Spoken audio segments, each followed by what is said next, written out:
use of the wall money? Mike, yes, this situation's been ignored for too long. You can let us know what you think. Hashtag @Sean Hannity on Twitter, Hannity.com.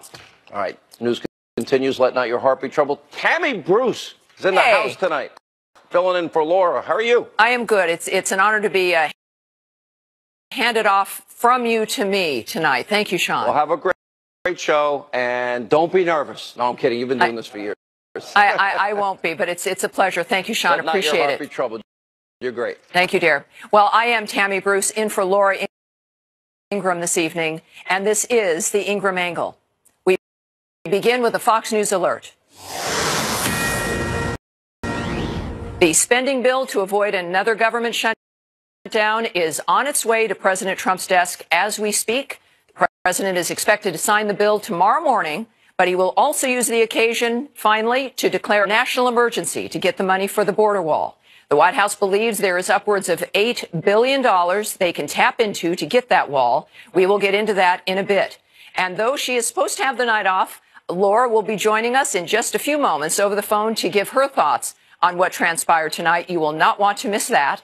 But first, we go live to Capitol Hill, where David Spunt has the details on how all of this went down. David.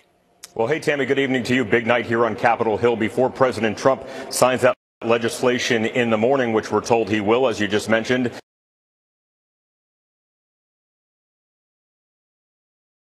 House Speaker Nancy Pelosi just actually signed it here on Capitol Hill, and now it's on its way to the White House. Let's go over those vote totals, though. 300 yays for that bill, spending bill. 128 nays on that. Now, it was comprised between Republicans and Democrats, the majority of Democrats. Now, the Senate passed the measure 83-16 earlier today. Spent most of the day in the Senate speaking, and senators had mixed feelings on the president getting ready to declare a national emergency. Majority Leader Mitch McConnell made it clear today that he had assurances from President Trump that the bill would be signed. This bill calls for $1.375 billion for new border barriers. That's enough for 55 miles of fencing along the Texas-Mexico border. Now, there are several provisions. One is that the Department of Homeland Security must discuss any new construction with local leaders before that construction of the wall takes place. This is an issue that specifically puts somewhat of a wedge between Republicans. Senators Lindsey Graham and Richard Shelby are both calling the wall money a down payment. Consider this a down payment and find the difference between 1.375 and 57 through executive action. Some of it can be done by accessing existing accounts without a national emergency declaration. Most likely, he can't do it all without a national emergency. I think he will go the national emergency route because he has to.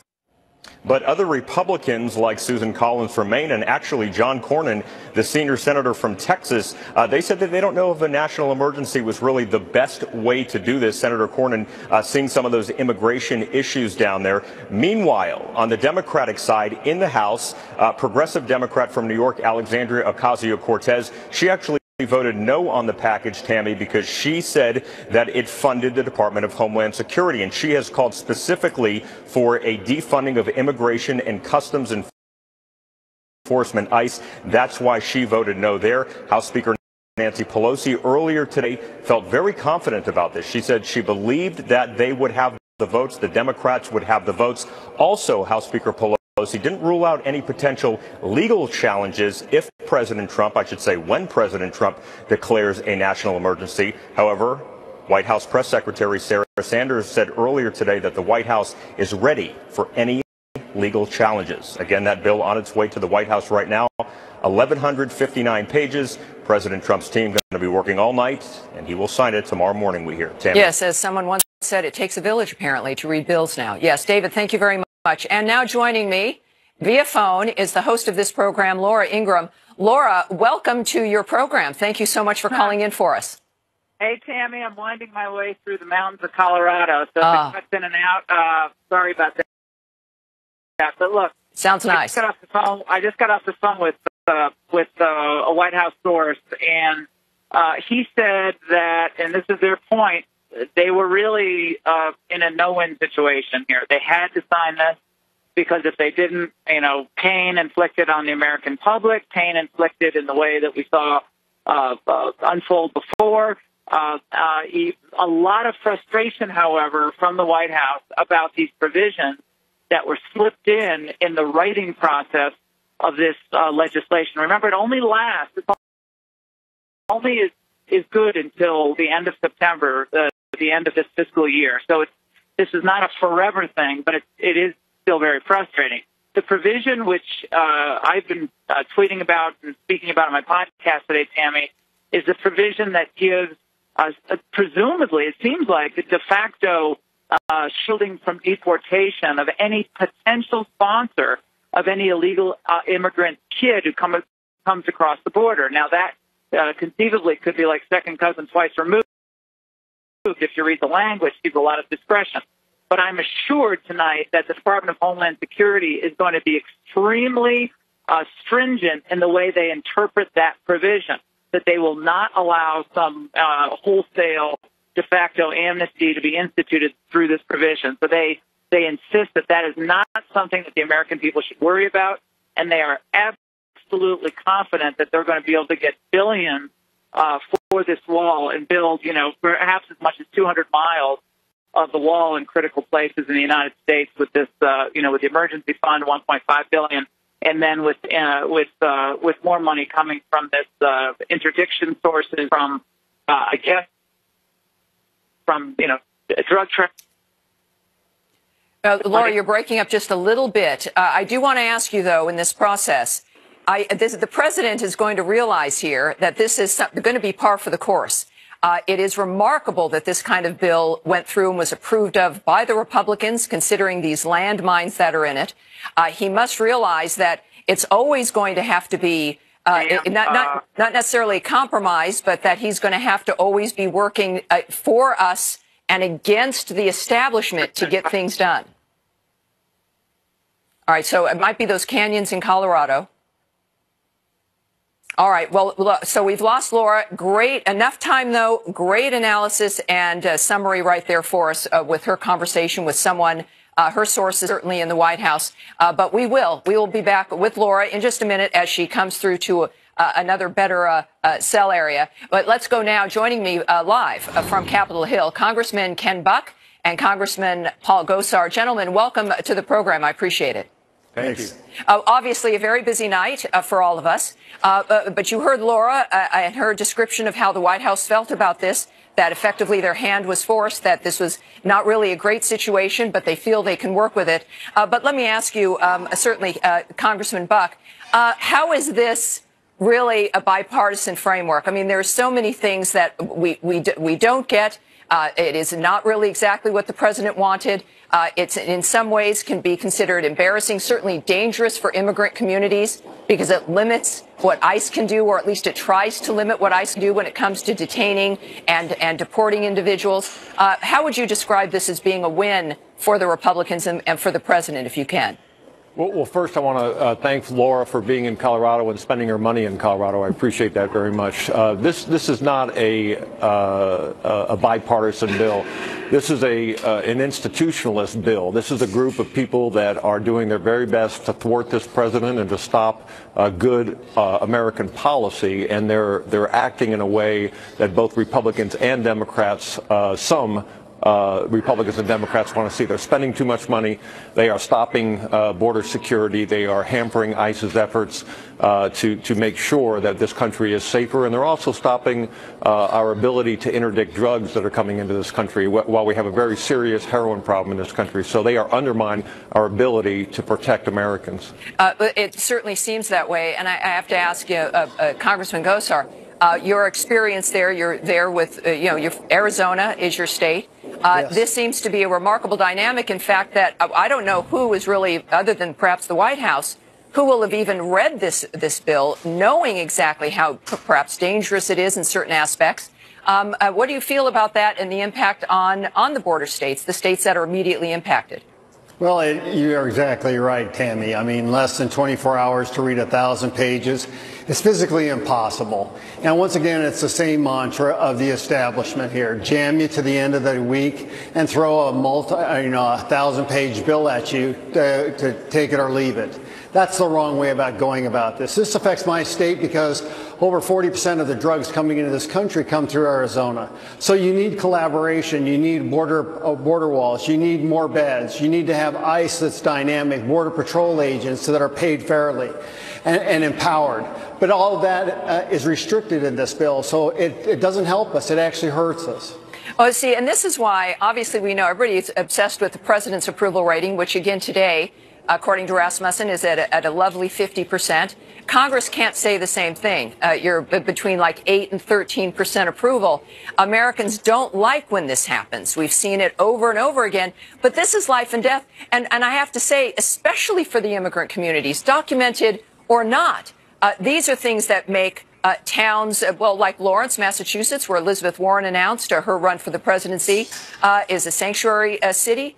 Is a hub, as one U.S. attorney noted, is a hub for opioids to be distributed throughout New England. Those lives are ruined, the lives of the people who have to deal with that environment in their towns.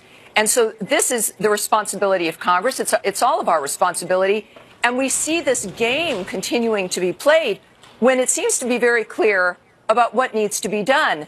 Congressman Gosar, let me just ask, though, this has been going on for so many years. This seems to be no different. Why is it no different for people in Congress? What influence have the Republicans not had in helping to make a change here in how things are done? Well, actually, there was a change here, Tammy, to the wrong side.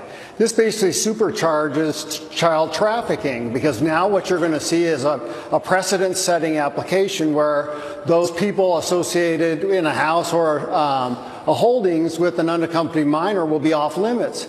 And we will be stretching HHS to make that discernation as to who there is applicable to ICE. This is a nightmare for what's coming. Well, but see, this is what's confusing. Congressman Buck, if I can ask you, the Republicans, this was a bipartisan commission that came together to deliver this solution for the American people. And it's awful. How is it that the Republican leadership and Republicans in Congress, in the House and the Senate, all these people come together and come up with something that pretty much doesn't, I mean, it's a game, it seems. How is it that Republicans can approve of what they've just put forward to the president? So this is a conference committee that's made up of appropriators. Appropriators have different DNA than the rest of us in Congress. They are born to spend money. They have put us $22 trillion in debt, and they continue to put us in debt at a rate of $800 billion a year. We will be close to $1 trillion a year in the next fiscal year. And that's one of the main problems with this bill. We don't have people that are like Paul Gosar, who are feeling the effects of this policy with ICE every day. Well, we're all feeling it, certainly. And Congressman, I want you to stay right there. I appreciate you being with us. I do want to bring back Laura quickly. Laura, welcome back. I don't know if you've heard this conversation, but continue on with what you were saying. I did. Well, Tammy, look, this is a situation that the American people listening all across this country have to know tonight. Congress is responsible for this situation. Exactly. With the record number of people crossing the border. When they say there's no crisis, they're lying to the American people.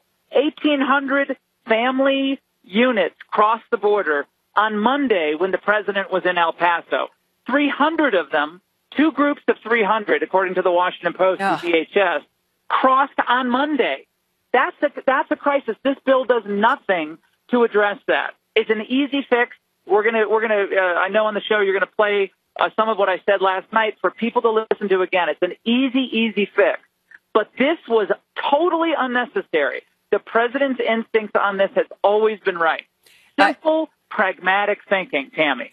Indeed. And he clearly is a man alone in a way, right, Laura? Obviously, he's made every effort to compromise. People will remember the State of the Union. He seems to be in Washington the one person who's thinking about us, who's thinking about the future, who's not thinking about his next job or what, the media is going to say. He is genuinely a man alone in facing what this swamp is putting forward to him. Well, and I would say this. I think the Democrats were the ones who were willing to inflict pain on the American public.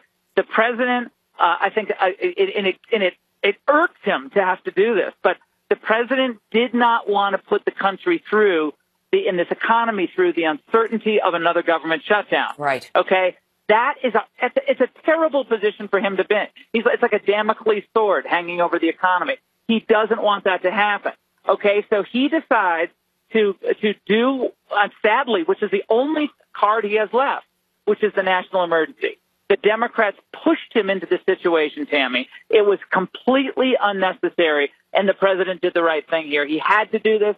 This will be expedited to the Supreme Court. The Supreme Court is going to have to make a decision about whether the president's constitutional authority extends to this type of situation regarding the border. I think it's a no-brainer. He absolutely has the constitutional authority to do this. Nancy Pelosi's comments about this earlier today were ridiculously stupid. She doesn't know what she's talking about. This will be affirmed by the court. They just have to get to the court, Tammy, and then they'll be off to the races. But look, this is not the way any of us wanted this done.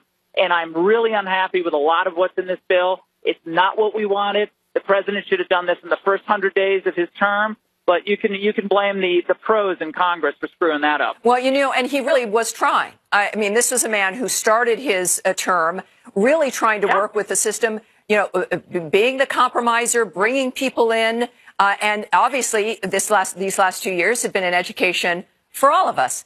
And the president has put this off. And now he clearly realizes, I think this is important for the American people to see what Congress really is doing, what the Democrats are made of, and what the president has stated from the beginning that he continues to focus on. I think it's valuable because I don't think this is going to end for the next 6 years. I think this is going to be the constant fight. Now, Tammy, this is going to be the election year issue. Yeah. We thought this was going to be settled. We thought it could be settled. But the Democrats are bowing down at the altar of open borders. This is a religion to them. They believe this is, Tammy, their religion. They don't believe in the old nation state. They think nations are passé. They think our sovereignty is something to be, it's fungible, it's tradable. And Donald Trump doesn't believe that. He thinks America is a special place and it should remain that way. Yeah, that's what he believes. Almost on the coattails of the Barack Obama attitude that America's strength and specialness was the problem. They want to carry that on. We've seen the results of a man, Donald Trump, who thinks the opposite, and the world is reaping the benefits of that. Laura, great stuff. Thank you so much for joining us on your vacation. I appreciate it. And thank you for letting me keep your chair warm here. Your comments were obviously... Have a great show, and everybody make their views heard to Congress, and do not take your eye off this ball. Yeah. This is for the whole shooting match. This is our country at stake. This is it. Great stuff. Thank you so much, Laura. It's what we needed to hear. I want to bring back Congressman Ken Buck and Paul Gosar. Obviously, Congressman Buck, some very strong words. We see this as being an extension of not just the next 6 years, but it's what the election's going to be about. How do you think the Republicans do you see at least the Republicans in the Senate being a bit more helpful to the president, and certainly the Republicans in the House of Representatives being more helpful to his agenda as well, which is at this point clearly the only agenda set for the American people? I think the American people respect strength. I think President Trump is showing strength on this issue. He has a clear vision for protecting Americans from dangerous illegal immigrants as well as from drugs. And I think the national emergency in this case is the fact that Congress can't act. That's an emergency. We need to make sure that we take care of that. And I applaud this president for taking a strong stand and making sure that all Americans understand that we have a border and we need to enforce our border security. Do you have any concerns at the same time? We know we've got, I think, about 30 existing national emergencies that are in order in the United States. We know President Clinton, I believe, issued 17. President Obama issued, I believe, 12 or 13. So this is something that happens and is never a drama, and people probably haven't been aware of the national emergency orders that have been implemented. But we heard from the Democrats that they say, oh, well, then we're going to do national, we can do this on other issues. Do you think that the Democrats need the permission of the Republicans and what they do to do what they're going to do? Do you take that threat seriously? The Democrat presidents have never been bound by the law. When you look at how the presidents, President Obama, President Clinton, President Carter, treated the Antiquities Act or the Emergencies Act, they have always expanded the scope of presidential power. This president is much more limited in the scope and acting on a true emergency. Congressman Buck, did you agree? Congressman Buck, you get the last word. Do you have any concern about the national emergency declaration? I do, but here's the deal. The thing that the president has at his disposal is about $4.5 billion without even touching the emergency clause. So, you know, Congress let's is get it actually all. getting it's ready to rock and roll, and I think this president was betrayed by a lot of people here in Congress. Yeah, well, the president knows what he needs to achieve, and he's looking out, I think, for the American people. He's going to find a way to make that work. Gentlemen, thank you so much for joining us tonight on a very busy night. I really appreciate it. Thank you. All right, coming up, we go live to the White House for the latest on President Trump's expected declaration of a national emergency to get a border wall built. Thank you. All right, coming up, we go live to the White House for the latest on President Trump's expected declaration of a national emergency to get a border wall built. The Ingraham Angle is brought to you by One A Day Women's. Turn up your swagger game with One A Day gummies. One serving, once a day, with nutrients that support 6 vital functions. But critics are already chomping at the bit to challenge any action he takes. Ellison Barber is live at the White House tonight with the late-breaking developments. Ellison. Hi, Tammy. A senior administration official tells Fox News that President Trump is going to announce $8 billion for that border wall, his long-promised border wall, and that he will use executive actions in order to move around and free up that money from various federal agencies. The senior administration official also says that the president will declare a national emergency. When it comes to that funding bill, they say they're not exactly sure when they will receive a physical copy of it here at the White House. But at this point, I'm being told that they expect President Trump to sign it tomorrow morning. There are, of course, still more details that we will get throughout the night, and, of course, more tomorrow morning. The White House Press Secretary Sarah Sanders had told reporters earlier today that more details would be coming. And in a statement, she said this, quote, President Trump will sign the government funding bill, as he has stated before. He will also take other executive action, including a national emergency, to ensure we stop the national security and humanitarian crisis at the border. The president is once again delivering on his promise to build the wall, protect the border, and secure our great nation. But the Department of Justice reportedly warned the White House that a national emergency declaration will almost certainly be blocked by the courts.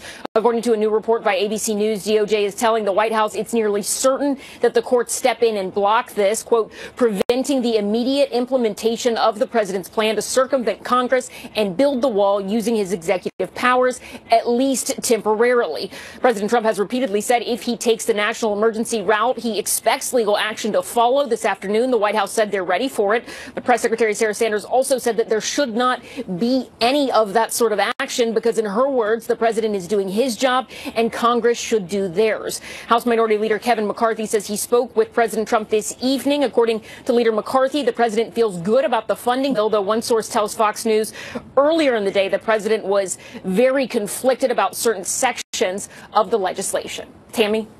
Ellison, thank you very much. Appreciate it. This could all stop tomorrow if Congress did what it should do tonight. All asylum applications should be filed outside of America. Secondly, the law must be changed to allow for immediate border turnbacks. Third, one illegal border crossing and you're out. You're back home, and that means back to zero tolerance. And finally, prosecute more adults for child endangerment.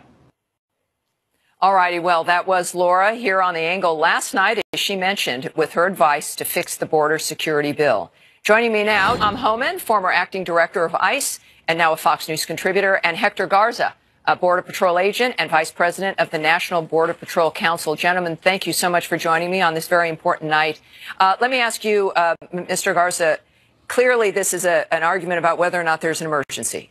We know in 2017, over 70,000 Americans died of overdoses, primarily due to opioids, fentanyl and heroin. That is more than the 58,000 people who died in all of the years of the Vietnam War combined. 1 year, 70,000 Americans dead from drugs that come primarily 80 to 90% from the southern border. Is that not an emergency, sir? Clearly, it's a humanitarian crisis and it's an emergency. What we see right now is between ports of entry, we see a lot of dangerous drugs. And what you have to consider is that between ports of entry, that those are considered unsecured location, unlike ports of entry. Ports of entry are secure locations with technology and manpower. Between ports of entry, we don't have that technology. We don't have that manpower. And yes, it is a crisis, and President Trump should declare an emergency. Well, and see, you see this every day. The men and women you represent see this every day. Mr. Homan, your experience, too, I think is invaluable here in that there's arguments from the Democrats. You say, well, most of this comes in through the secured port of entries.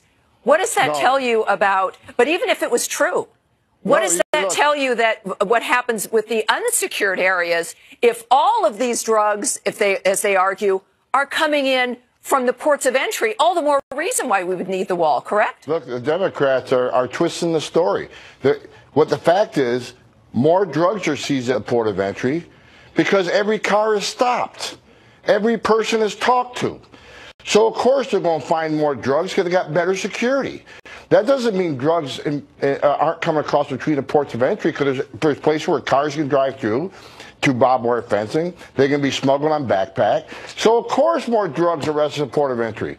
That's why we need security between the ports of entry so we can arrest more of that. I mean, they just turn that story around against American people. Again, it's that false narrative they send that drugs don't come across that border. You got a Border Patrol agent sitting there with you.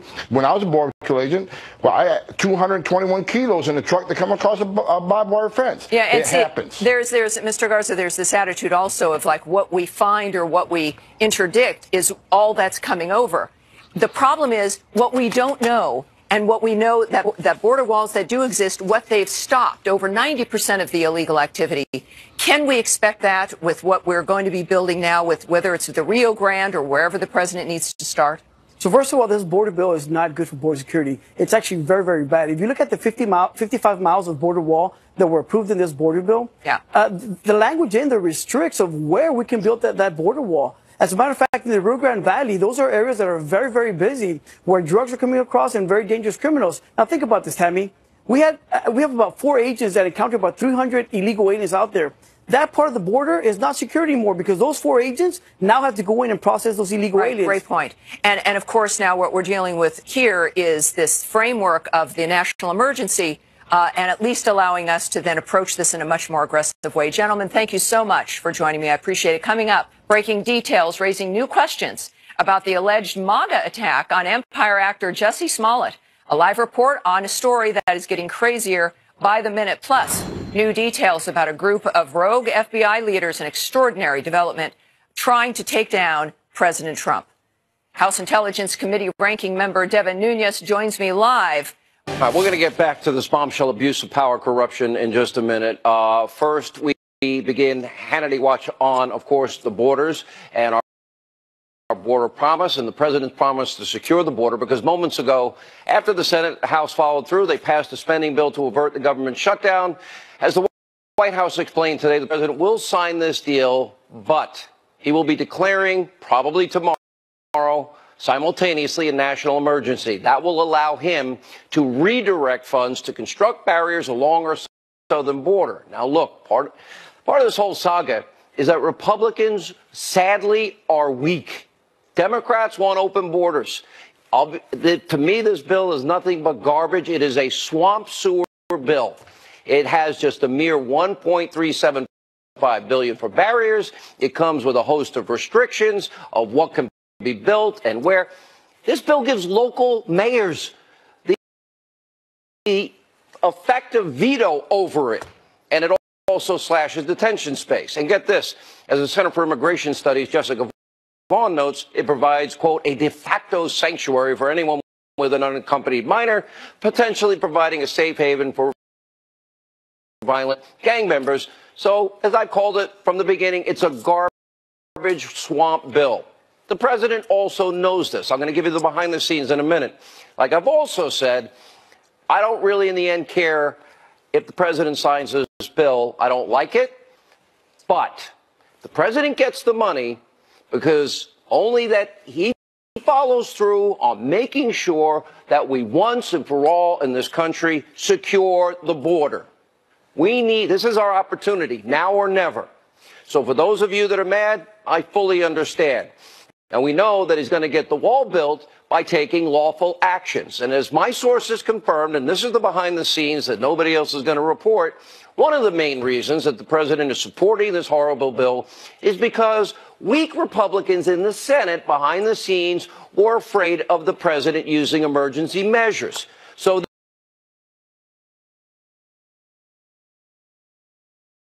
they made a deal that the president signs this bad bill, they would support his emergency actions that'll happen tomorrow, and that also includes anywhere between $900 million and up to $10 billion that he has the authority to redirect and use for the border wall. So the president is fighting for safety, security. This is life and death. Democrats, they aren't fighting for anything. And also Nancy Pelosi threatening, oh, we'll have a future gun national emergency.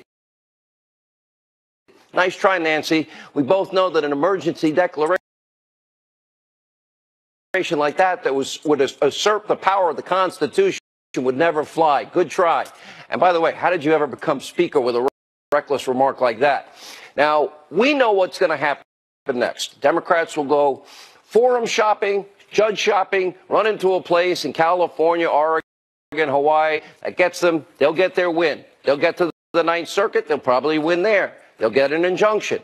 But because it's an emergency bill and it deals with constitutional issues like, oh, the president's power as commander-in-chief and separation of powers. We also have laws that have been passed that say the president of the United States has the authority to build barriers when there is drugs coming into this country. Those words, as we put up on the screen the last few nights, are there. In front of the Supreme Court, assuming they follow the Constitution, the law as it's written, the president is on solid legal ground under the 1976 National Emergencies Act. By the way, you may not know this, there are dozens right now of active emergencies, about 30 of them in effect today, dating back to the Carter administration.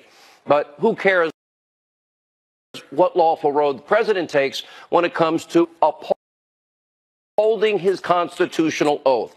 This is about drugs, drug cartels. This is about human trafficking, young girls being sex trafficked. This is about the homicide numbers we give you. This is about the sexual assaults, the violent assaults. Look at the big picture. President has faced an unprecedented amount of obstruction from Democrats, from the media, and weak people in his own party. But he's fighting hard to keep the promise. Ask yourself this. What promise has he not kept up to this point? He's governing as a conservative. I told you he would. The American people are with him on the borders. So tomorrow, the president is going to allocate probably anywhere between $900 million to $10 billion, and he's going to go it alone like he always has to. Why? Because to the Democrats, this is just a cheap. Remember, there's no amnesty, there's no path to citizenship in this bill. There's no elimination of ICE, which the Democrats want. It's about life and death. Joining us now for reaction, Republican Congressman Andy Biggs, Fox News contributor Dan Bongino. You know, are we really going to give local Democrats veto power over the president of the United States, Dan? Republicans can't do better than that. Yeah, I mean, listen, I agree with you.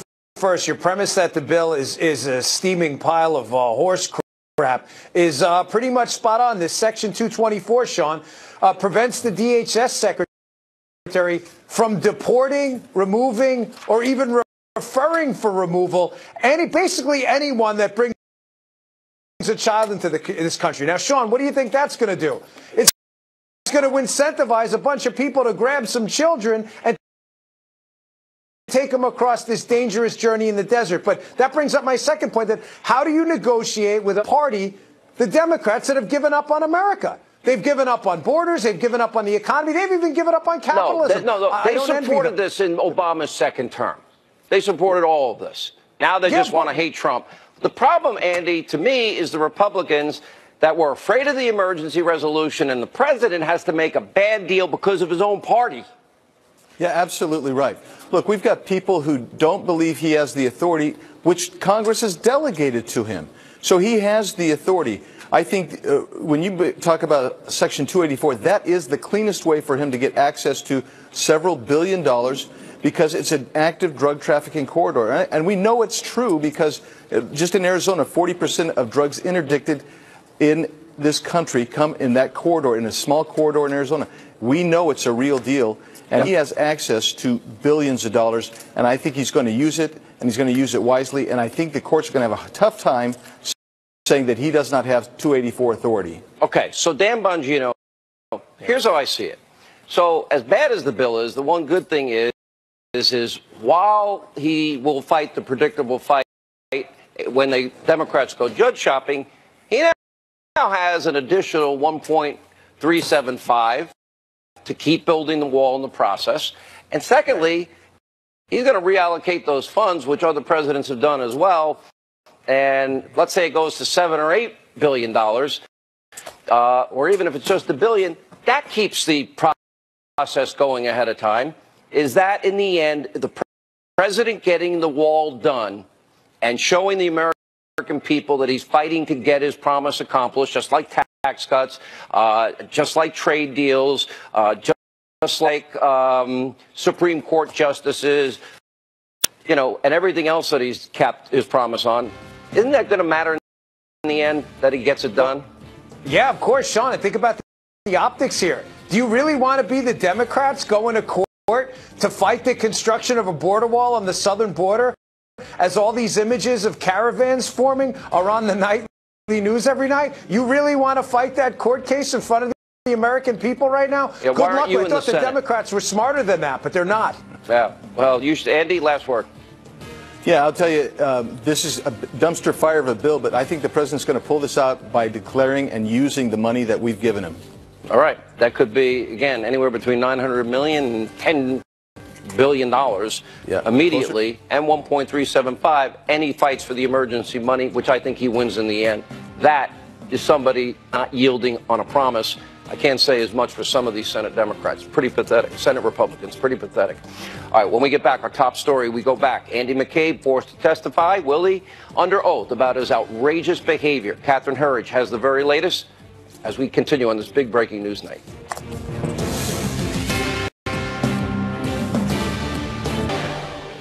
All right, back to our big story of the day. Bombshell claims by former Deputy FBI Director Andrew McCabe. Questions are really being asked about the future of outgoing Deputy Attorney General Rod Rosenstein and so many others. Catherine Herridge with a full report. Catherine, this is huge. A lot of us have been right from the beginning.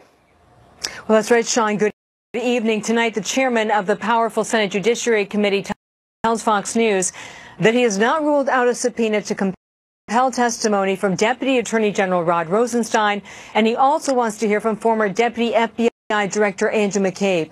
Senator Graham is focused on May 2017. As Fox News first reported, all of this went down in the 8 days after President Trump fired FBI Director James Comey.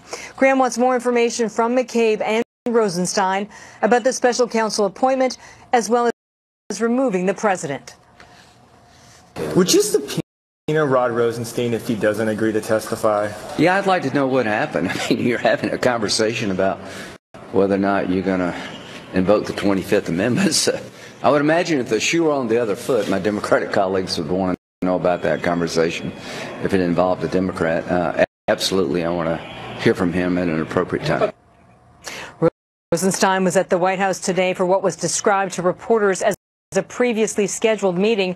Those close to Rosenstein say he only has expected to stay in the job a few weeks after the new Attorney General was confirmed.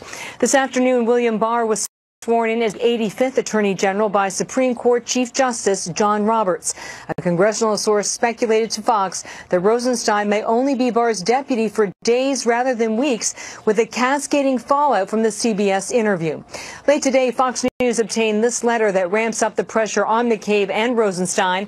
The ranking Republican on the House Judiciary Committee, Doug Collins, is calling for immediate public hearings about targeting the president, Sean. All right, Catherine, great reporting throughout this entire issue. We appreciate it.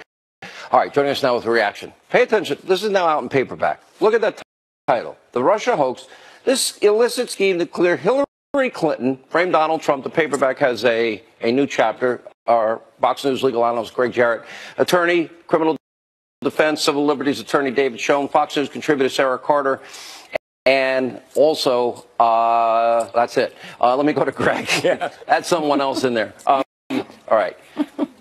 Catherine talked about the 8 days. Right. We now know Rod Rosenstein has given 3 different versions about the wire issue. He has. The people, Hillary Clinton, should have been indicted. They protected her. Yep. Because they wanted Trump. Trump should win 100 million to lose 100 million to 0, and they had an insurance policy. Do we now know what that insurance policy is? Well, it was the Russia hoax via the anti-Trump dossier that was paid for by Hillary Clinton and fed to the FBI and the Department of Justice to launch this dilating investigation without evidence, without probable cause. And Americans today, especially given what we learned from Andrew McCabe, should be alarmed and disgusted at the devious and malevolent And this isn't rank and file. This is just a few horrible, powerful actors. Top officials in law enforcement sought a coup d'etat to overthrow the president of the United States by misusing the Constitution. Let me go to David. We'll stay on the criminal side of this for just a minute and the legal side of this. Because when you get to the heart and soul of all of this, they saved Hillary Clinton. Every other American would have been indicted for obstruction and the felony of the Espionage Act. So they protected the favored